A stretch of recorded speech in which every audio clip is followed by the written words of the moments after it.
Flying Fox Fruits here today with a special video. Next to that air compressor, that fan engine going. I always like to speak next to a fan. Makes everything sound right. Let's listen to it for a minute. Let's see what it sounds like if I stand back here and talk really quietly. But then what if I come up here real close like this? Can you hear me? How about that fan? All right, anyway. You remember that other video we did with the carambola? The grafting? This is a little update. It's starting to push out a little bit. This does not mean that it's gonna take or that we're out of the woods yet, but we have a chance. That is called having a chance. So we'll see. I don't want to jinx it. The reason we're doing this video today is to talk about these things. These are mulberries. These ones in my hand are one called Tide Dwarf. And we're not just going to talk about Tide Dwarf. We're going to talk about all the little different varieties of mulberry that I have. I think the genus is Morus. M-O-R-U-S. Right? Yeah. And the family is Moraceae. Related to a jackfruit. Related to fig. Related to quinmuck. Anything else that it's related to? A mulberry. There's some cool ones out of Brazil. I forget what it's called. The Mandarin melonberry. Chi-E. I forget. Malclura or something. Malclura or Malclura. Blah, blah. The Osage orange. That's the rootstock they use for that. There's one out of Brazil. That's a mulberry relative. There's a bunch of paper mulberry. It's not Morus genus. It's some other genus, but it is related to the mulberry. So it's getting confusing. You know, you can eat a paper mulberry, but most of them you see around town here are male. Is that also known as a faux mulberry? No, I never heard that. Oh, it's an invasive that was brought over from Asia because it grows very quickly. Maybe for that shade. is. I didn't know it. I never heard horrible. It. Yeah, I like it. It's a good fruit though. It's fun to eat. I got my buddy Ray here today too. We're with Chris of Freedom Fruit. Let's talk about mulberries. That's what I come to talk about. I had to sidetrack you with the carambola. That's sidetrack. Well, the fruit. Let's not look at that now. It's not ready. Got a beautiful fruit on that carambola.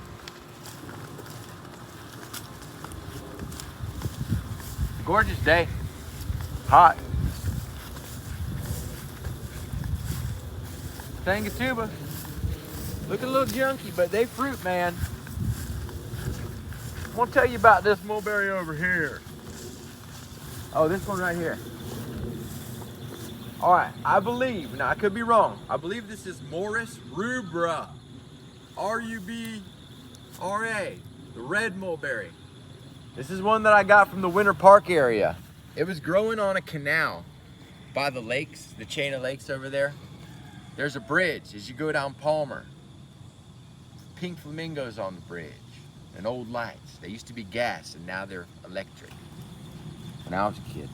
Anyway, this is one of the biggest mulberry trees I've seen in town. The trunk on it was like this, and it was growing right next to the water. And then they put it in a new house and tore it down. And I just took a cutting because I liked the tree. It made a nice, like a longer fruit, and it just didn't taste like other mulberries I had around town. But I'm sure it's nothing special. It's just a red mulberry. But there was a bunch of them growing over there by Craft Azalea Park in Winter Park. There was a tree, and it was by that canal. And I like it. The size of that leaf. It's got big leaves. It's a really slow grower. Can we pull that down? Yeah. Oh yeah. It's a slow grower. Big leaves on it. Wow, I didn't notice that. Wow, we can pop that off. Look at that. I hadn't noticed that. Besides the leaf on that. So basically, it's a slow grower. This one is a slow grower, and I just like the tree. It was pretty. I didn't. You know, it just.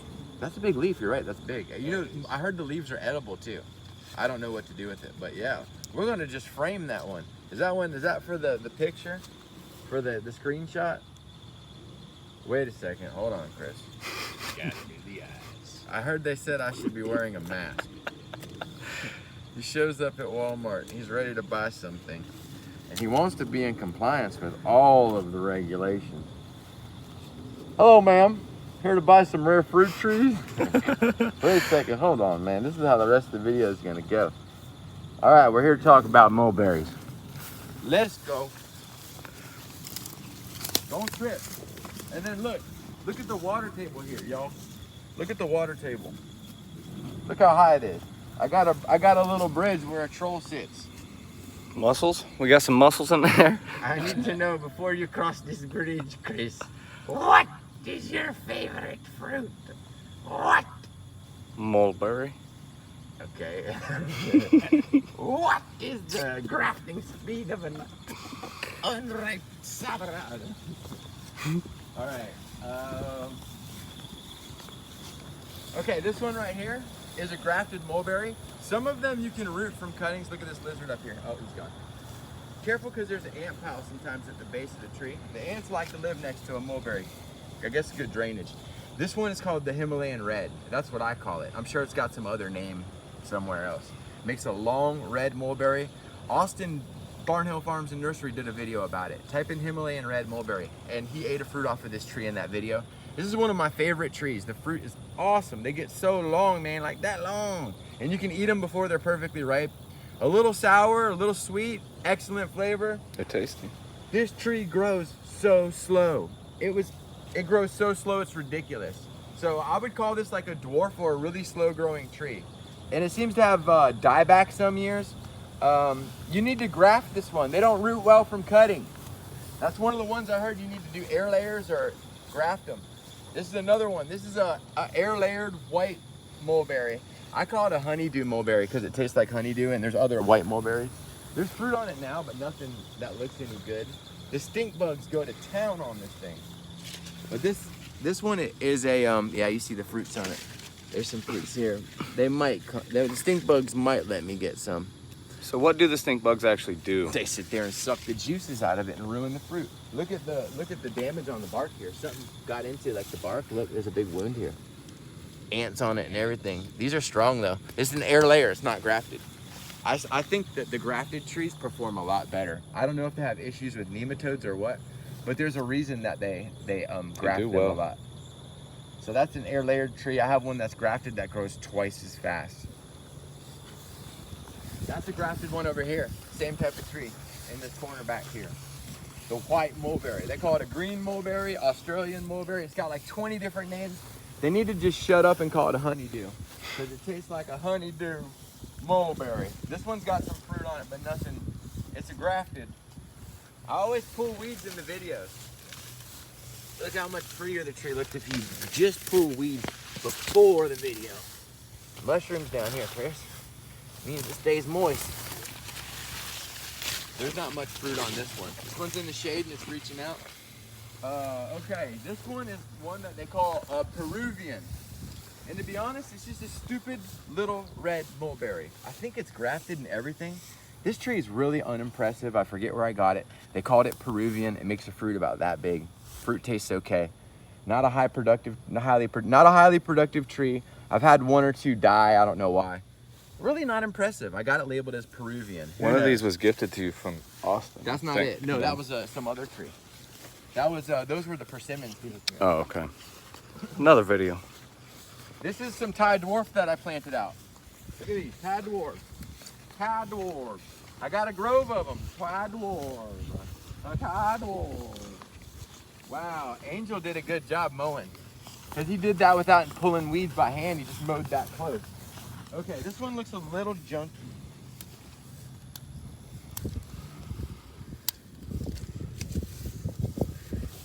A little wet here. It's alive. It's alive. They're growing. Look, show how wet. Look at the soil. Look at that. They grow in just horrible conditions. So that one's the weakest of the bunch. I planted 10 of them out here in like a grove. And this is the Thai dwarf, one of the most productive varieties.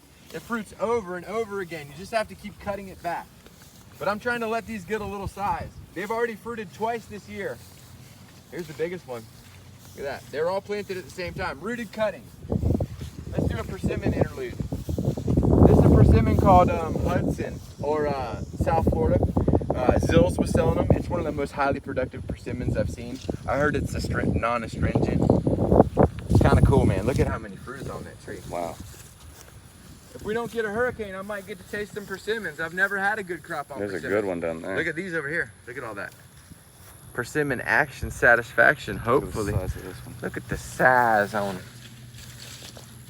Oh, wow, that is a fatsy. Wow, we got persimmons, y'all. Hopefully the hurricanes don't rip them off. So we went through and showed you Thai dwarf cuttings, the little ones. We showed you the white mulberry, which I call honeydew. There's a dog itching. He's been sitting there itching for the last hour. Okay, this is the white mulberry again, the honeydew, but this one is way bigger than the others, grafted tree. The hurricanes blew it over and I put it right back, it's fine. You can see the graft using on it too. Sometimes they get covered with this white scale. It looks like cottony or waxy and white. I just scrub it with a sponge and then like soap and water and just keep doing it and cut branches off that have it and it beats it. Wash it off basically. Yeah, and cut it off. Look at the fruit here. It looks like the stink bugs might let me get some. These are looking good and big. Let's see if we can find one to eat. It's got fruit all over it. This is like almost ready, a little early. Let's see what it tastes like. I'll tell you. No, it ain't. It ain't there. That wasn't sweet.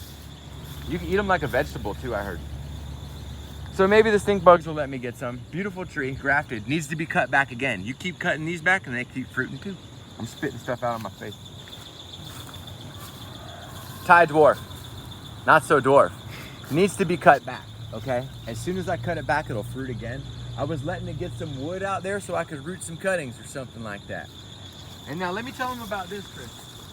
I think you're gonna have to come over here for me to show you, and be careful where you stand. Sometimes there's ants. Let's look at the base of this tree. Look at here. Come in here with me. Were you there when we saw that the Yes. the rats chewed it all the way around and left us a thin little area that they didn't chew, and I put peat moss all over it. Look at the roots coming through. Look at roots coming off of there. I piled it up with peat moss over where the rats chewed it up. Yep. And it went right through. This tree didn't skip a beat. Rats girdled it at the base. We had a horrible drought with no water, and the rats, as a result, chewed off the cambium in order to get fluid and whatever, food and water. And it didn't kill the tree. They left a thin little strand of cambium and it grew back, and I piled up peat moss all over it. It worked. Looks great now. That's one of the most productive fruit trees I've ever grown, the Thai dwarf mulberry. It came back. And it has some other name in where it's from, actually. Like they just renamed it when they got it. And it's bushy, it's compact, but dwarf schmorf. The thing will get huge if you let it. This one over here is called Tice, okay? Need to get these leaves back. This one's called Tice or Giant Black. Look, it's got fruit on it. It's got a fruit on it. I cut it back and it fruited again. They usually get much bigger than that. This is called Tice or Giant Black. It's a really strong tree. Makes a fruit with a soft flesh, a little bit of acid, sweet, very sweet. Acid if you eat them early. It's got fruit on it. Look at there.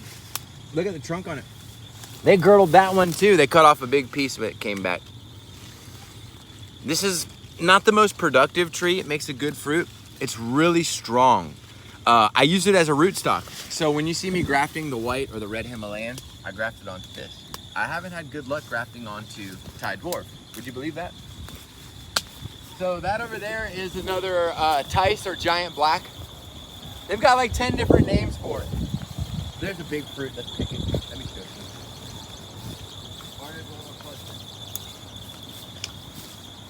Show these. That's about when I pick them. I like them early. Some people like them later. You want one, Chris? Take the big one. You want one, Ray?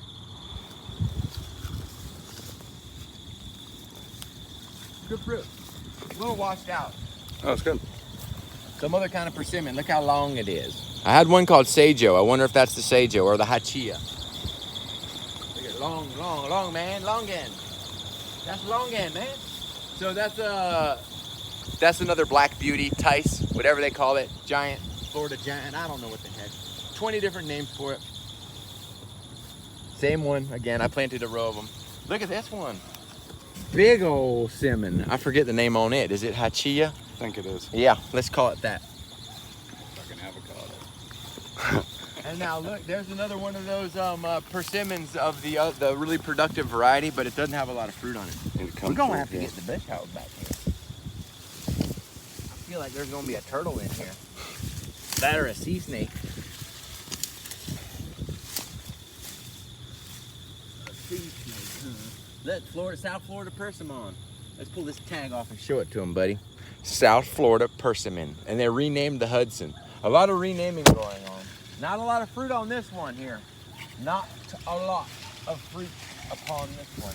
And we got one more mulberry we'll show you before we get out of here. It's hidden in that corner. It's coming up, you can barely see it. There's a white mulberry all the way back in there. It's a white, it's got a Y shape. It goes up to the top, but I'll show you one that's smaller. That's Morus alba. It makes a little white fruit. It's sweet with no acid. It'll turn kind of pinkish purple white, and they're fun to eat. Kind of hard to root from cutting, but not impossible. This is the mulberry that died. That Peruvian, I think. Stupid tree. Okay, this is really wet here. This is the Morus alba, the white mulberry, the old-fashioned white mulberry. Makes a fruit about that big. Turns pinkish purple, very sweet. They say it's got some really good health benefits. Like I said, it's a little bit hard to root from cutting. Some people have trouble rooting it.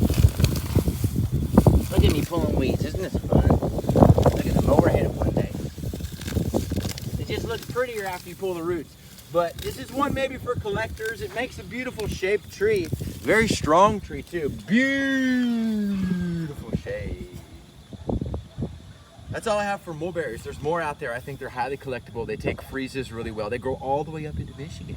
Did you know that? And then